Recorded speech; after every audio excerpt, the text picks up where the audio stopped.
താലിബാന്റെ ഭരണം അഫ്ഗാനിസ്ഥാനിൽ അവസാനിപ്പിക്കുമെന്നാണ് പാകിസ്ഥാന്റെ വെല്ലുവിളി. അതെന്താണ് പുതിയ നീക്കങ്ങൾ? താലിബാൻ അവരെ കയ്യിലെടുക്കാത്തോണ്ടായിരിക്കും. ഇതിൻ്റെയൊക്കെ പ്രശ്നം വെച്ചാലേ എല്ലാം പുതിയതായിട്ട് ആളുകൾ വരുമ്പം മുമ്പുള്ള ശക്തർ അവരെ ഉപയോഗിക്കും അവരുടെ ആവശ്യങ്ങൾ നിറവേറ്റാൻ വേണ്ടി, നിലവിലുള്ള ഭരണകൂടങ്ങൾ അട്ടിമറിക്കാൻ വേണ്ടി ഒക്കെ ഉപയോഗിച്ചു വരും.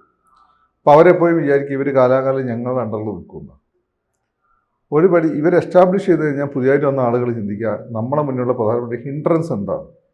ഇപ്പോൾ താലിബാനിസ്റ്റുകൾ, അഫ്ഗാൻ താലിബാനിസ്റ്റുകൾ അഫ്ഗാനിസ്ഥാൻ നശിക്കണമെന്ന് അവർ ആഗ്രഹിക്കില്ലല്ലോ.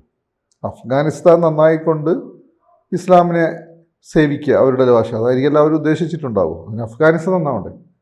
അപ്പോൾ പാകിസ്ഥാൻ്റെ അമേരിക്കയുടെ പോളിസി അഫ്ഗാനിസ്ഥാൻ നന്നാവാൻ വേണ്ടിയിട്ടുള്ളതല്ലോ. പാകിസ്ഥാൻ നന്നാവണം, പാകിസ്ഥാൻ തന്നെ മിലിറ്ററി നന്നാവണം, അതുപോലെ തന്നെ അമേരിക്കയുടെ താല്പര്യങ്ങൾ നടക്കണം.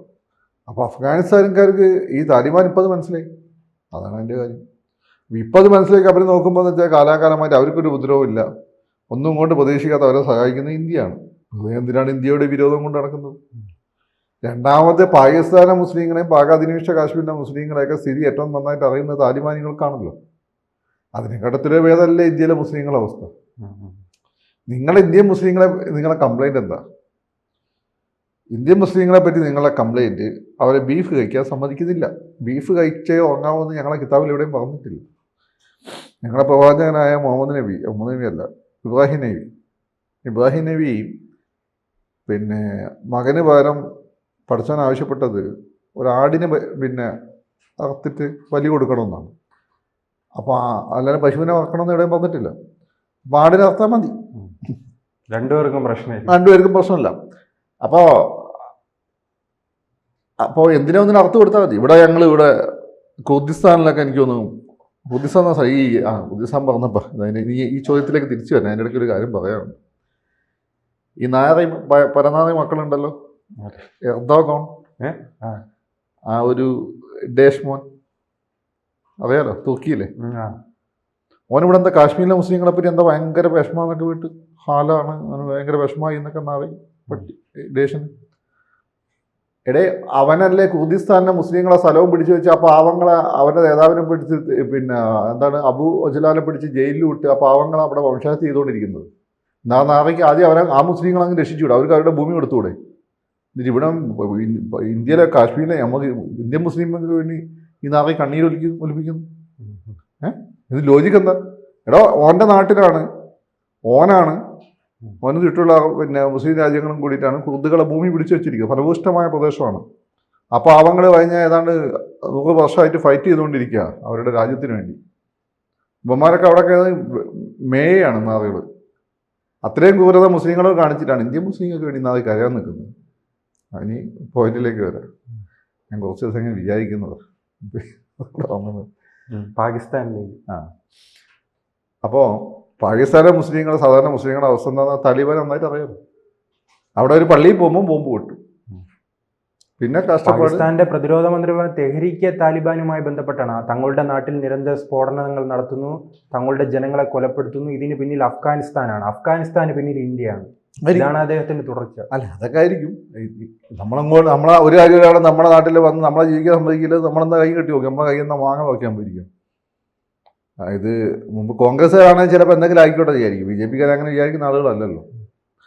അല്ല, പാകിസ്ഥാന്റെ വെല്ലുവിളി നടപ്പിലാക്കാൻ കഴിയുമോ? അഫ്ഗാനിസ്ഥാനിൽ താലിബാന്റെ ഭരണം അവസാനിപ്പിക്കും. അതൊക്കെ ചിലപ്പോൾ പറ്റിയെന്നൊക്കെ വരും. പക്ഷെ അത് റഷ്യക്ക് കഴിഞ്ഞിട്ടില്ല, അമേരിക്കയ്ക്ക് കഴിഞ്ഞിട്ടില്ല. അങ്ങനല്ല, അവിടെ താലിബാൻ ഭരണമല്ല, അവിടെ നജീബിന്റെ ഭരണം അവസാനിപ്പിക്കുക എന്നുള്ളതാണ് അമേരിക്കയുടെ താല്പര്യവും. അത് അവർ നടപ്പിലാക്കിയിട്ടുണ്ട് താലിബാൻ ഉപയോഗിച്ചുകൊണ്ട്.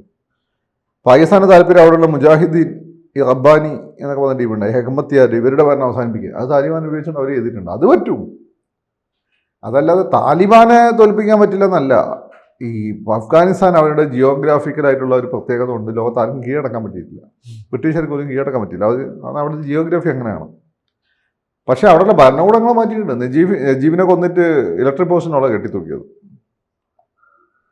അത് ഇമ്പോസിബിൾ ഒന്നല്ല. പക്ഷേ ഒരുപാട് കാലം അവിടെ പുറത്തുനിന്ന് വന്നവർ സർവൈവ് ചെയ്യാൻ പറ്റില്ല. അതാണ് അതിൻ്റെ ഒരു കാര്യം. അപ്പോൾ താലിബാനെ മാറ്റാനൊക്കെ അവർക്ക് വരും. താലിബാനെക്കാട്ടും IS പിന്തുണ കൊടുത്താൽ പോരെ. ഈ അമേരിക്ക IS-ആയിട്ട് നല്ല ബന്ധമല്ലേ. അതുകൊണ്ടാണല്ലോ ഈ പറയുന്ന സിറിയയിൽ ഭരണാധികാരിയെ മാറ്റിയിട്ട് അവിടെ ഇടതുപക്ഷക്കാരനെ വേണമെങ്കിൽ ഇടതുപക്ഷക്കാരൻ എന്ന് പറയാവുന്ന ഭരണാധികാരിയായിരുന്നു അവിടെ ഉണ്ടായിരുന്നു, ബഷർ. അസദുൽ ബഷോ അങ്ങനെ മാറ്റിയിട്ട് ഈ പിന്നെ IS തന്നെ കൊണ്ട് അപ്പോൾ IS അങ്ങോട്ട് കൊണ്ടുപോകാൻ നമ്മുടെ ഇവിടെ മിഷ ഫാത്തിമയ്ക്ക് അവിടെ IS അഫ്ഗാനിസ്ഥാൻ. അപ്പോൾ അവളെയൊക്കെ പിടിച്ചിട്ട് വേണമെങ്കിൽ പിന്നെ വനിതാ ശിശുക്ഷേമ വകുപ്പ് മന്ത്രിയൊക്കെ നമുക്ക് കേരളത്തിൽ നിന്ന് അധികം ആളുകൾ അങ്ങനെ വിദേശ രാജ്യത്ത് മന്ത്രിമാരൊന്നും ആയിട്ടില്ല. അങ്ങനെയൊക്കെയുള്ള സ്കോപ്പൊക്കെ ഉണ്ട്, അതൊക്കെ പറ്റും. കാരണം താലിബാനെ ഒതുക്കണമെങ്കിൽ അതിലും ഭീകരനായിട്ട് ഒരു സ്ഥാനത്തെ കൊണ്ടുവരണം. അതാണ് IS ആണ് അമേരിക്ക പുറത്തുള്ള പ്രശ്നമേ ഉള്ളൂ, ഉള്ളിൽ ഭയങ്കര പിന്നെ മച്ചന്മാരാണ്. അല്ല, ഈ താലിബാന്റെ മാറ്റം എന്താണ്? ഇപ്പോൾ എല്ലാ രാജ്യങ്ങൾക്കും ഉറപ്പ് നൽകുകയാണ്. ഉറപ്പ് മാത്രമല്ല, അവർ പ്രവർത്തിക്കുകയാണ്. തങ്ങളുടെ മണ്ണ് ഭീകരവാദികൾക്ക് ഇടം നൽകില്ല. അതെ, ഞാൻ നിന്നോട് അതല്ല ആദ്യം പറഞ്ഞത്. അവർ ഭരിക്കാൻ തുടങ്ങിയപ്പോഴാണ് അവർക്ക് ശരിയായ ശത്രുക്കളെ മനസ്സിലായത്. അവരോട് പറഞ്ഞുകൊണ്ട് ഇന്ത്യയിൽ മുസ്ലിങ്ങളെ ഇല്ലാതാക്കാൻ ശ്രമിക്കുന്നു, ഹിന്ദുക്കൾ പാകിസ്ഥാൻ ഇല്ലാതാക്കാൻ ശ്രമിക്കുന്നു എന്നൊക്കെയാണ് മണ്ടന്മാരൊക്കെ കേട്ടു.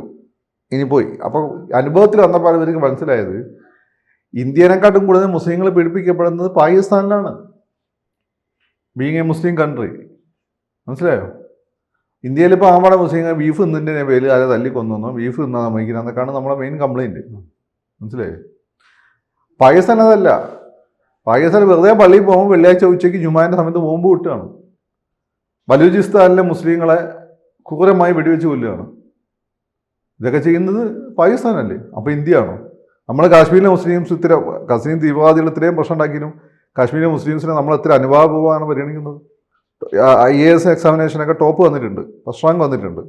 നമ്മുടെ സൈന്യത്തിലും പോലീസിലും ജുഡീഷ്യറിയിലും എല്ലാം കാശ്മീരികളുണ്ട്.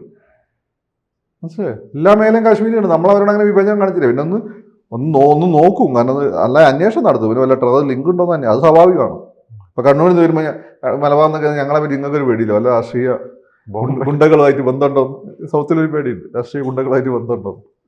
അപ്പോൾ അതുപോലെയാണത്. അതല്ല, അപ്പോൾ അവർ നോക്കുന്ന സമയത്ത് മുസ്ലിങ്ങളുടെ ശരിയായ ശത്രുക്കൾ ആരാണ്? അമേരിക്കൻ്റെ അടുത്ത ആളാരാണ്? പാകിസ്ഥാൻ. അല്ല, അതാണ് ഈ പുതിയ രാഷ്ട്രീയ ക്രമം എന്തുകൊണ്ടായിരിക്കും ഇപ്പോൾ പാകിസ്ഥാൻ പണ്ട് ചൈനയായിരുന്നു. ഇനി വേറെയും പറഞ്ഞുതരാം.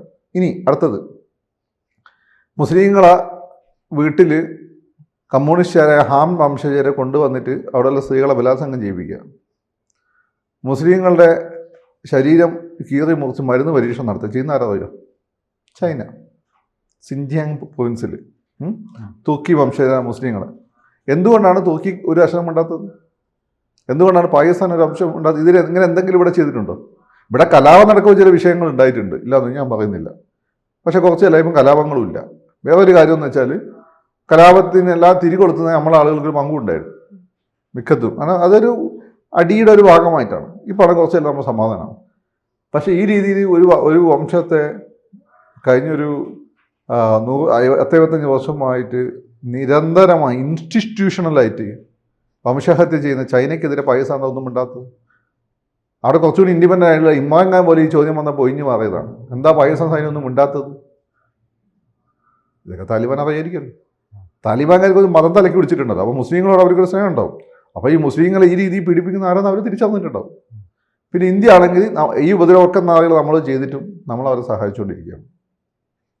അപ്പോൾ അത് ഏതൊരു ദുഷ്ടൻ്റെ മനസ്സിൽ അയാളെ തിരിച്ചറിവുകൾ ഉണ്ടാകുമ്പോൾ അയാൾ എന്ത് ചെയ്യും? അയാളെ നിലപാടുകൾ മാറും. അതോ അമേരിക്കയുമായി പാകിസ്ഥാൻ അടുക്കുന്നത് കൊണ്ടാണോ? ഇടക്കാലത്ത് അവിടുത്തെ വ്യോമത്താവളം തന്നെ അമേരിക്ക ആവശ്യപ്പെടുന്ന ഒരു സാഹചര്യം അല്ല.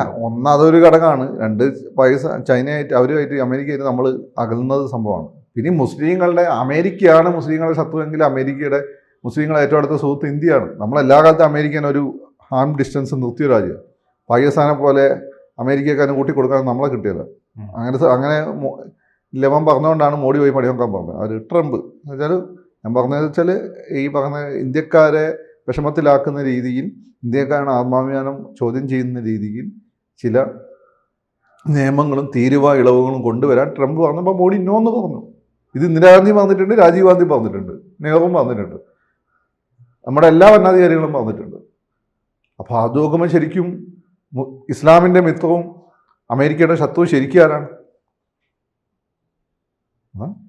ഇപ്പം നിങ്ങൾ നോക്കി, നിങ്ങൾ ഇവിടെയുള്ള ഈ പത്രക്കാർ കുറച്ച് ഈ പറയുന്നതിൻ്റെ അതിരി ഇവാഞ്ചലിസ്റ്റ് കൺവേർഷൻ മാഫിയയും ഇവിടെയുള്ള ജിഹാദി മാഫിയയും ഇവിടെയുള്ള തീവ്ര ഇടതുപക്ഷക്കാരനും പറയുന്നത് കേട്ടിട്ട് നിങ്ങൾ ഈ ഇന്ത്യയും ഹിന്ദുവിനെയും മുസ്ലിമിനെയും എതിരാക്കുമ്പോൾ ചരിത്രം അതിൻ്റെ നേരെ ഓപ്പോസിറ്റാണ്. India and Hindu is always friendly to Islam. ഇവിടെ വന്ന് അക്രമം നടത്തി രാജ്യങ്ങൾ കീഴടക്കി ഭരിച്ചിട്ട് പോലും ഹിന്ദുക്കൾ ആ ഇതൊന്നും കാണിച്ചിട്ടില്ല. പിന്നെ പകുതി രാജ്യം മുറിച്ചു കൊണ്ടുപോയിട്ടും പാകിസ്ഥാനിലെ ഹിന്ദുക്കളോടോ അല്ല ബംഗ്ലാദേശിലെ ഹിന്ദുക്കളോടോ ഏതുപോലെ നമ്മൾ ചെയ്തിട്ടില്ല. അതൊക്കെ അവർ തിരിച്ചറിയുന്നുണ്ടാവും. സത്യത്തെ നിങ്ങൾക്ക് ഒരുപാട് കാലം നമ്മൾ മൂടി വെക്കാൻ പറ്റും. താൽക്കാലികമായ വിജയം അസത്യത്തിനും അധർമ്മത്തിനും ഉണ്ടാവും. അതാണ് സത്യമേവ ജയതെന്ന് പറയുന്നത്. പക്ഷെ സത്യം ജയിക്കാൻ കുറച്ച് ടൈം കൊടുക്കും. That's what you are witness in affairs. കൂടുതൽ വാർത്തകളും വിശേഷങ്ങളും നിങ്ങളിലേക്ക് എത്താൻ ABC മലയാളം സബ്സ്ക്രൈബ് ചെയ്യുക, ബെൽ ബട്ടണും അമർത്തുക.